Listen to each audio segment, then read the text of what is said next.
Hi, so today I'm going to discuss the prevalence rates of autism. So, autism in the United States is 1 in 44 individuals. So, that data was updated at the end of 2021. So, 1 in 44 people in the US has autism. Now, that's the highest rate that we've seen since they've been tracking it, I think back in the 1950s, maybe. But some people speculate that the reason it's increasing in occurrence is because more people are coming down with autism, what's causing it. And there is some discussion about all of that. But what research is showing us right now and what the data is there to back up is that more people are being diagnosed because we have better diagnostics, because we are better assessing those individuals like children, young adults, all of that as they come through. So not only are our assessments being more refined and targeted on what autism is, we've also broadened some of the the diagnostic criteria on how you diagnose autism as well, like when it became autism spectrum disorder instead of individual disorders like Asperger's and pervasive developmental disorder and several others.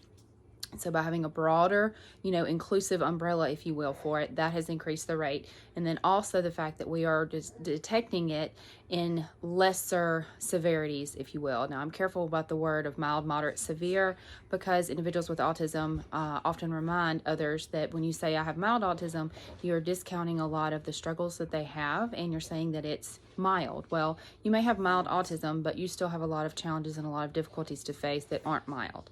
So when we discuss mild, moderate, severe with autism, a lot of times it's just to rate, their ability to communicate with others. Do they have language? Do they understand language?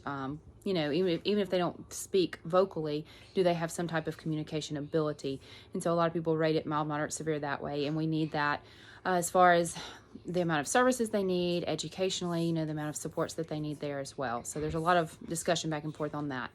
But either way, the prevalence rate has increased, so 1 in 44 in the U.S., which is pretty interesting, and I'm glad that we are detecting it more, and so we're offering more help to individuals, even if it's not as severe of a case as would have been diagnosed, even 20, 30 years ago. A lot of those kiddos were just kind of passed along as like, they're struggling with this area socially or struggling with this area academically, but there wasn't a real name to give it, so teachers tried to help them, but there wasn't really a lot of support. So one benefit of this, that we're detecting these cases when they're not as extreme or severe, if you will, is that these kiddos will get supports that were not available even 5 years ago, 10, 15, 20, 30 years ago, of course. So I'm excited that new services are being able to reach more people.